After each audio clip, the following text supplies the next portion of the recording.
puzzles and stuff. Mm-hmm. You are more, like, good at that and think about that more than most people I know. Where did that come from? I have no idea.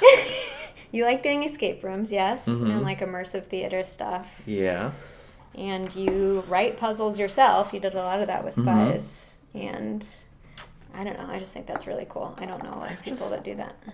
I don't know. It's just... You just got a weird brain. Yeah. I like puzzles. A very smart I like brain. winning. I like winning. I like winning puzzles. Well, would you like to play a little game that we like to play here on Craftversations? Sure. You know what that game is? Maybe. That game is Hanky Panky, Marry, or Kindly Push Aside.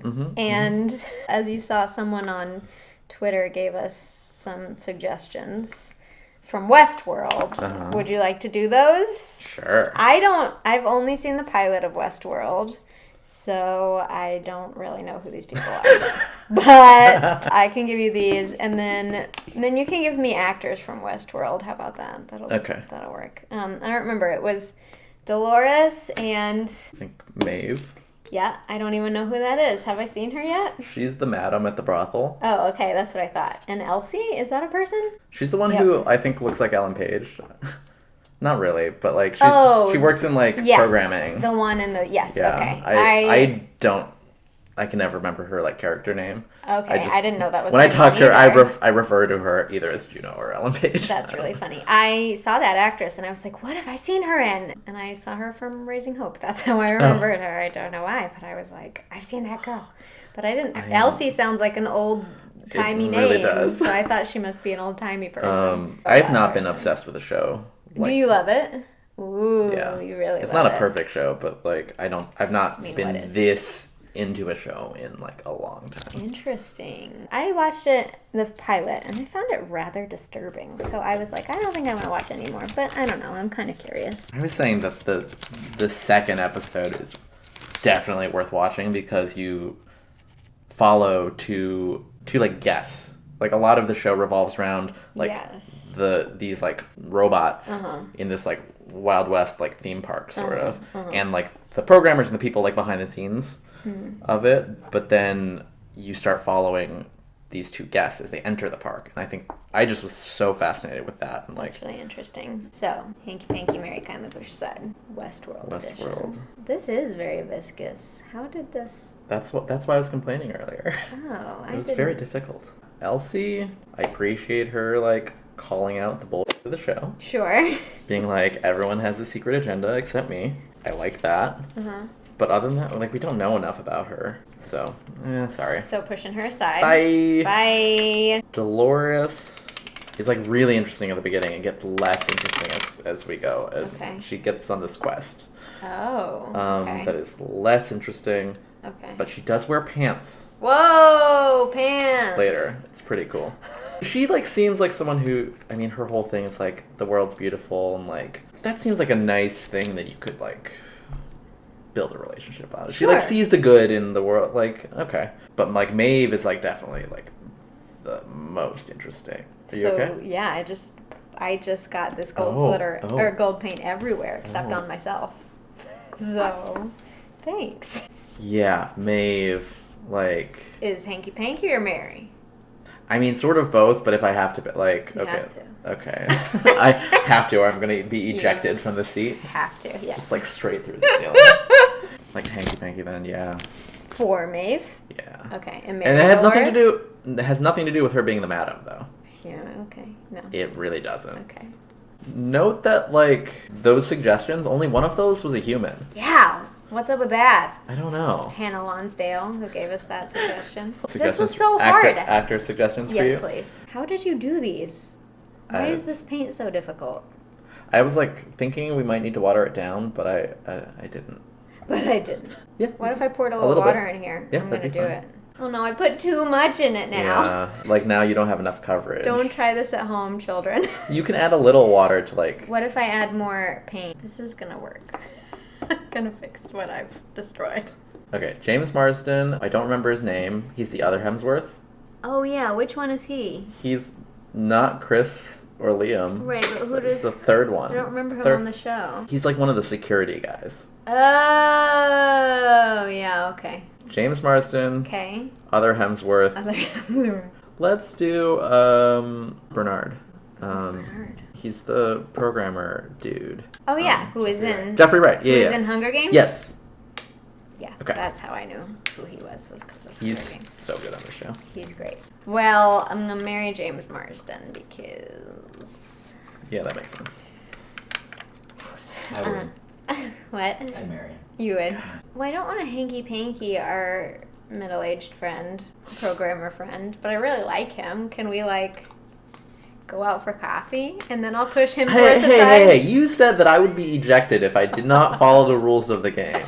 Then I'll hanky-panky Hemsworth. Those are some mixed messages. Signals you're sending in. I'll hanky-panky Hemsworth and push that guy aside. But I like that guy. But I guess that's why it's kindly push aside. I'm just saying no thanks, sir. No thanks to any sort of romantic No, thank you, interaction. Great. Well, sorry to everyone if you don't watch Westworld. What? Oh, no, I'm just considering your decisions. That's all. What do you think about my decisions? That was me going, wait, I don't know if I agree, but maybe I do. I might, actually. It's fair. That seems... Oh my god. I'm You're making getting... such a mess. pain everywhere. This is so embarrassing for you. This is a reverse Craftversations because normally everybody else is like, I'm so bad at crafts, and I'm the one that's good at it, but now you are the one that has it together, and I'm the one that's a mess. It's fine. Well, Corey, would you like to answer some questions from our lovely viewers? Yes, please. This is from Orphan Lies. Talk shop about what it takes to produce a successful Kickstarter campaign. I like that this was a question because everything I know about producing a successful Kickstarter campaign, I learned from you! I was like, I feel like we also did an hour on this at KikiCon We this sure year. did. Yeah, we had a panel that was up against the Broadway sing-alongs, so there were like 3 people there. There were more Right people next there. door. Yeah, Oh, the Broadway it sing-along was was also next door. Right next door. I think and we're like, we heard we're not all of offended it. if you guys want to go do that. Like, Yeah, we were a like, bunch of you us can sort of leave. wish like we were there. Yeah, but it was a good panel nonetheless. It was. So obviously we did the Spies Kickstarter, which I thought was very well run. You guys did a great job with it. I loved how like interactive you made it because there was like a puzzle beforehand that people had to like figure out if they wanted. Apparently too hard. It was apparently too hard. And all this stuff. And so we sat down with you before we did our Party Kickstarter just to learn your general Kickstarter knowledge. Because you, sir, have done how many Kickstarters?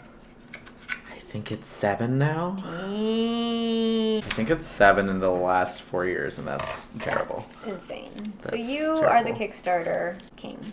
You know what's up. Some important things I learned from you, I guess, quickly, is to sort of create an entire experience, I think, when you are doing a Kickstarter, right? And sort of like make it all, like theme it in some way and find a way to like make it all tie in and like fun in that way. Yeah? Yeah. Because otherwise say? it's just like asking for money. Yeah. And that was super helpful to us. And you did a great job of that with Spies. And it was very much like this, like, become a spy, like, Yeah, thing. and it's partially like it's more fun for you when you do it that way. It's more fun for all the backers, and then it feels more. Just it's partially like a respect thing, like so that they're not like your backers aren't just a source of money. That like you're part of you're creating an experience around the entire thing. Totally. And I think it's a lot more work, but I think ultimately it's more rewarding for everyone. I agree, and I think it kind of makes it more fun. Like, we had a great time coming up with, like, because we themed all our levels, like, dinner theme things, and, like, we had a fun time, like, coming up with all of that, and, like, figuring out how to tie everything in a way that was fun and exciting. So that was a valuable thing we learned from you. What are some other, like, off the top of your head tricks that you would, not tricks, but you know what I mean, Just like like guidelines. do like your research. You like Yeah. you need way more prep going in than you think you do. Also, shipping is going to cost way more than you think it does. That's what we're coming up against right now. It just costs way more than you think it's going to. Yeah, because you sort of take it for granted because Amazon like eats the cost of like when they deliver a package to you. But like yeah. the idea that it costs a lot of money to like for someone to physically take something like across the country and bring it to someone else's door. Yeah, and if we're going international. Let alone international. Yeah, not even. Every time I've done a Kickstarter, it involved like several weeks of like Right. planning and like writing, like budgeting, writing copy, like adjusting the copy, like creating graphics. It's not just like I agree. It's also like... And I think you can tell when someone just does like...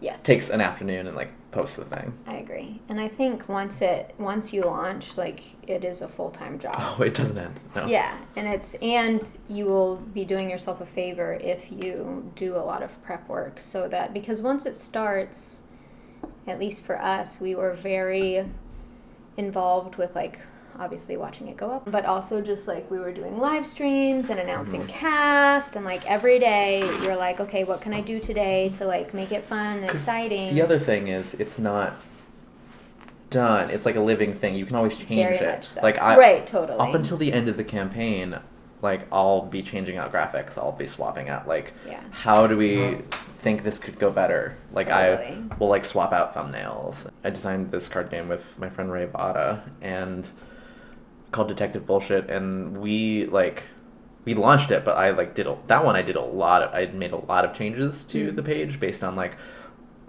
questions people were asking, and she also did a thing where when people like, because during a campaign people like increase their pledge, decrease their pledge, or like drop it, and she did a thing where she just messaged everyone who like decreased or dropped it, like, hey, really, like non-judgmentally, just like, hey, just wondering why. Totally. And like most people were like really cool, but like, oh, like funds have changed or whatever. This is a reason. It's like I didn't really get I changed my mind because I didn't have a sense of like how to play the game, and so it's like, okay, like did more things like that to show off the game. I recut the video too. Like we had more explanation of the story, and so you can change the video even after it's live. Interesting. Yeah. The only thing you can't change is like the title of the project and the goal and any rewards that people have backed. Oh, interesting. But if you can they change haven't backed them, you can change the rewards. I didn't realize that. Yeah, and you can also like cap a reward and like add a new tier like during the campaign.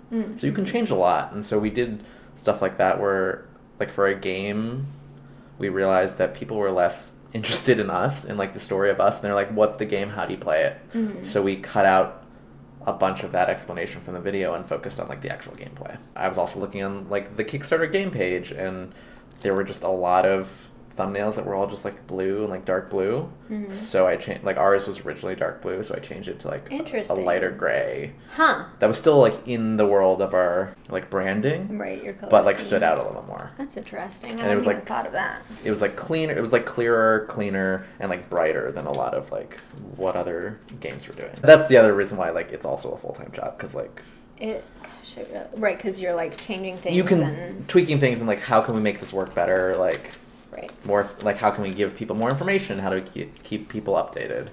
I think too, again, like it's helpful if you've done a lot of prep work in preparation for how much work the Kickstarter itself is actually going to be. I think a big thing for us that was so helpful was having our cast releases during the campaign. And I remember talking to you guys like about how you wanted to do it. Yeah, I was worried. Part of me was like, we should do this, and part of me was like, what if this doesn't work? So I brought it up to you, and I was like, what do you think about this? And I think I went like, well, it could go either way. Yeah, that and live streams were huge for us, which is crazy because we didn't really, kind of foresaw, obviously, like the reasoning behind doing our cast reveals that way was to like keep people engaged, and it was sort of gimmicky, but it really worked, and it was also fun for everybody because it's like, ooh, who's it going to be this time? Whereas live streams were kind of a surprise. Like, we didn't really... Oh, really? Yeah. We had seen that you guys had done them, which is why we wanted to do them. But they ended up being, like, our biggest money-making days by far, but also just, like, did so much for us in terms of growing our audience. Like, people just really enjoyed it, which is... so weird to us, but I'm so glad that like people just enjoyed sitting down with us for 4 hours and That's nice. You just sat down. We had to eat cat food. Yeah, we didn't do stuff like that. We did play games and put people's names on the walls. They were super into that. Like a telethon. Yeah. Yeah. And that too surprised us. We just did it on our Valentine's one because we were like, oh, fun. Like if people donate, we'll give them a little heart on the wall. And then it worked so well that we ended up doing that for each other one. Yeah. So I would say those were our biggest things, but like we definitely didn't expect the live streams to be as instrumental as they were. Yeah.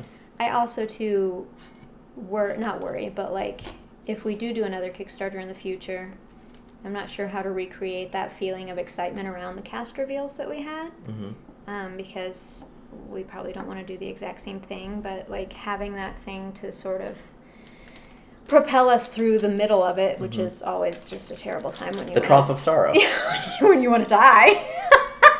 Even then, like even with those reveals, and thankfully, like we saved some of our big ones for the kind of that time, and that really, I think, helped. Yeah, and then that's the thing. Like, there's no two campaigns are the same because two projects are the same. For sure. And so you can like take what you learned, but like you still have to adapt it to like. There's no one way to do anything. Totally. What would you say is the difference between doing like a game Kickstarter versus like a creative project Kickstarter? It's very different, actually, Yeah. because with something like creative, honestly, you have to come with it your own audience. Right. Versus like a product that someone's going to buy. Right. Then like if it's a smartwatch, if it's a game, it's like something that like someone might just find and back, where like you really have to be invested in the people in the project for a creative thing. So like the chances of someone just coming along and finding it and backing it are pretty low. Right.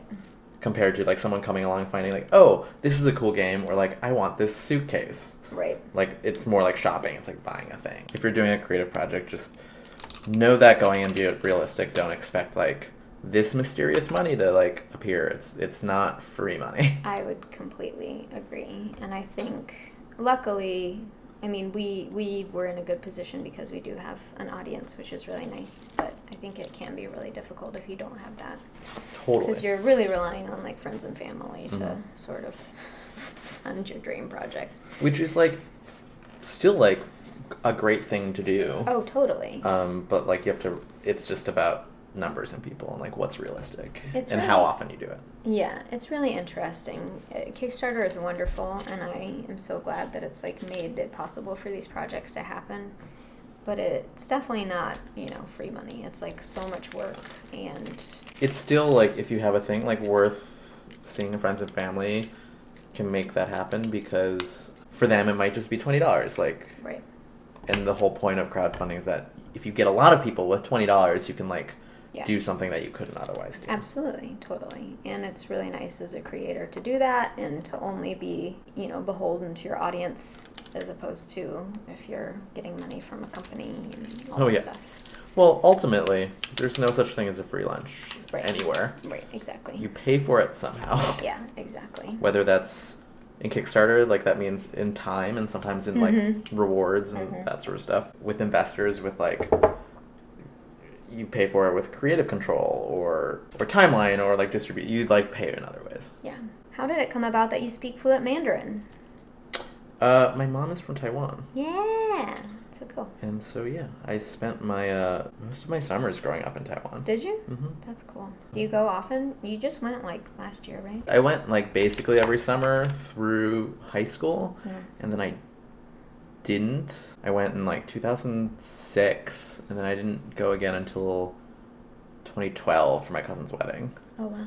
And then I went last winter. I went to Japan because I'd flown through and never been. So I went to Japan and to visit my family in Taiwan because I hadn't been in like 5 years. I can't read and write it very well. But you can speak it. But I'm like conversationally fluent. Don't ask me to do business deals. Like that's absolutely not. Well, there goes my plans. But like, hey, like let's hang out. Let's go like order food. Like I can do that. That's awesome. I don't even know what this is. Can you talk about your writing for the Astor Society?